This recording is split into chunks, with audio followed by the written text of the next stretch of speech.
Hola, ¿qué tal, queridos amigos? En mi comentario de la semana quiero abordar varios temas. En principio, la salida de Leopoldo López de la Embajada de España hacia Madrid. Hablo de la salida porque todavía hay muchas controversias, muchas versiones con respecto a si efectivamente se trató de una fuga o si se trató de un acuerdo para que el líder de Voluntad Popular saliera de Venezuela. No es la primera vez que se han dado acuerdos entre el gobierno de Nicolás Maduro y dirigentes vinculados al partido de Leopoldo López, acuerdos para que se produzcan, por ejemplo, situaciones como las que estamos viendo al día de hoy. ¿A qué me refiero? El propio Leopoldo López sale de Ramo Verde a su casa como parte de un acuerdo político en el cual estuvo involucrado el expresidente de España, José Luis Rodríguez Zapatero, a tal punto de que la esposa de Leopoldo López, Lilian Tintori, agradeció públicamente al propio Zapatero e incluso recuerdo, si mal no recuerdo, también se agradeció las gestiones de Jorge Rodríguez para que esto se haya dado. Después, obviamente, ocurren los hechos del 30 de abril y Leopoldo López pasa a la Embajada de España en calidad de huésped, ¿verdad? Producto pues del fracaso de la operación del 30 de abril. Pero también hemos visto decisiones como la salida en libertad de Roberto Marrero, parte de un acuerdo con Leopoldo López, con Enrique Capriles, perdón, que involucró que incluyó, mejor dicho, a este dirigente de Voluntad Popular. Es decir, no es la primera vez que una situación de esta naturaleza sea parte de un acuerdo. Aquí hubo muchas versiones también cuando se produjo el golpe de Estado del 11 de abril, el golpe de Carmona, el Carmonazo, y Carmona fue detenido. Se fugó supuestamente del SEBIN. ¿Cómo habrá sido esa fuga? ¿Fue parte de un acuerdo con el gobierno de Colombia para que Carmona Estanga saliera? Todavía hay sombras sobre ese punto. Igualmente las hay con respecto al caso de Antonio Ledesma, que salió del país en una ruta similar, según lo que se ha dicho, a la que habría tomado Leopoldo López, es decir, por alguna de las fronteras, o por el estado Apure, o por el estado Táchira, o quién sabe si tal vez por otro lugar. Pero en todo caso, lo que implicaba el traslado de una persona que está en una embajada o está en un lugar de reclusión por por buena parte del territorio nacional para salir de nuestras fronteras. En todo caso, no se trata de cuestionar que haya salido Leopoldo López del país o de cuestionar incluso que eso haya sido por la vía de un acuerdo con el gobierno. Si fue por la vía de un acuerdo con el gobierno, es una buena señal de que hay negociaciones en marcha, ¿verdad?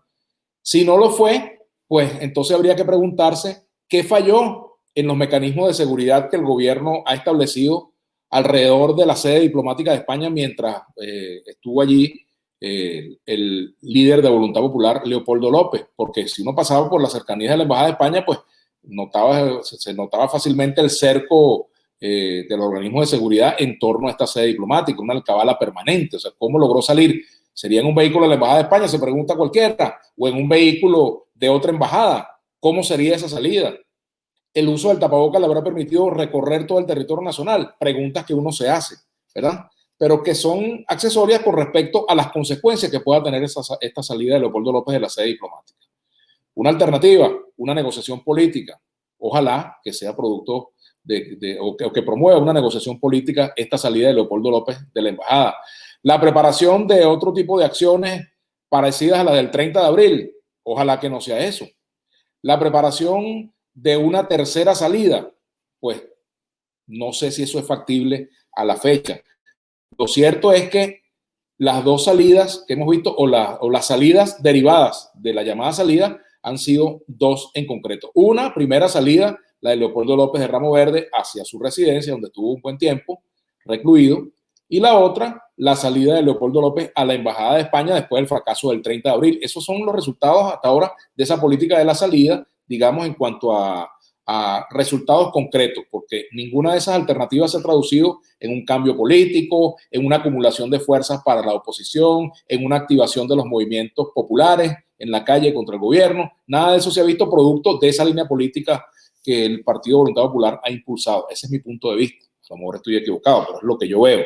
Fíjense ustedes que la activación de la oposición ha estado más ligada a la ruta electoral que a otra cosa. Los resultados concretos, puros y duros, que ha obtenido la oposición en este tiempo han estado ligados a la ruta electoral. Y la salida de Leopoldo López en este momento de la Embajada de España se da en un contexto en el cual se dio a conocer una reunión entre Jorge Rodríguez y un vocero del gobierno norteamericano. Se da en el contexto también del cambio de embajadores en Caracas por parte del gobierno de España. Sale el actual embajador Jesús Silva para ser sustituido por el actual embajador de España en Cuba, a quien algunos factores lo vinculan con el PSOE, pero hay otros que lo vinculan también con Podemos. Es decir, hay muchas versiones en torno a esto. Lo cierto es que la salida de Leopoldo López genera un conjunto de interrogantes. Fue una precondición puesta por España para proceder al cambio de embajadores sin ningún tipo de problema, o una condición puesta en la mesa por el propio gobierno de Maduro para facilitar una simplificación de las relaciones con España. Pero ahora surge otro elemento: las denuncias que hace el propio canciller y el propio Diosdado Cabello contra el actual embajador, a quien acusan, el embajador Silva, de haber participado en la fuga, de haber organizado la fuga o ser cómplice de la fuga de Leopoldo López. Todas esas son cosas que a lo mejor nunca se van a clarificar totalmente, porque si algo en Venezuela ha sido víctima en todo este tiempo, ha sido precisamente la verdad. Hay muchas versiones en torno a todos estos hechos y al final el país no termina de saber cuál es la verdad verdadera.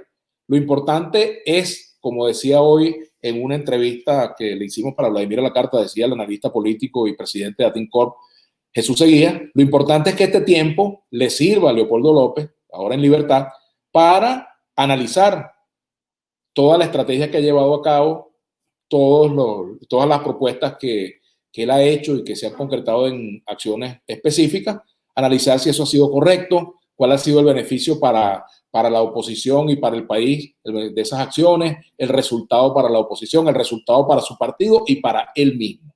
Todo se da también en un contexto de elecciones norteamericanas próximas y también en una América Latina que ha dado señales de cambio, de recomposición en estos días. El triunfo del partido Movimiento Socialismo en Bolivia con Luis Arce, que es un matiz frente al liderazgo de Evo Morales, ¿verdad? Pero que en todo caso es la expresión de una corriente política que es mayoría clara e indiscutible hoy en Bolivia.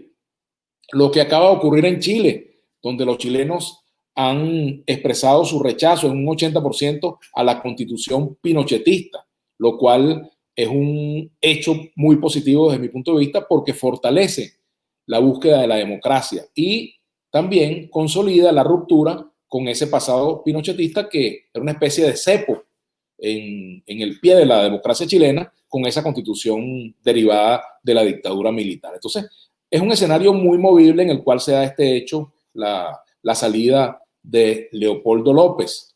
¿Qué consecuencias traerá en el futuro? Estará por verse. Aprovecho para comentar también que tengo en mis manos la versión de un documento que me ha llegado sobre la discusión que se intentó hacer o se está por dar o está planteada en el propio G4 sobre cambios en la concepción del llamado gobierno interino en cuanto al funcionamiento, en cuanto a su encabezamiento, etcétera. En ese documento pues, se plantean algunas críticas al funcionamiento actual del llamado gobierno interino y también se plantea revisar esa idea de la continuidad administrativa de la Asamblea Nacional actual después del 6 de diciembre. Yo luego voy a dar a conocer algunos trozos de este documento, algunos extractos de este documento que efectivamente, bueno, muestran el debate que se da en el propio seno del G4 sobre lo que debe venir de aquí en adelante. Así que bueno, creo pues que lo que ha pasado este fin de semana es un hecho importante que no se puede dejar de lado y que puede impactar quizás el desarrollo de los acontecimientos en el país. ¿Qué viene de aquí en adelante? ¿Cuál es el plan político de Leopoldo López? ¿Viene una nueva salida? ¿Viene una negociación? ¿Qué es lo que viene? Los días que están por venir lo dirán claramente. Hasta aquí mi comentario por el día de hoy.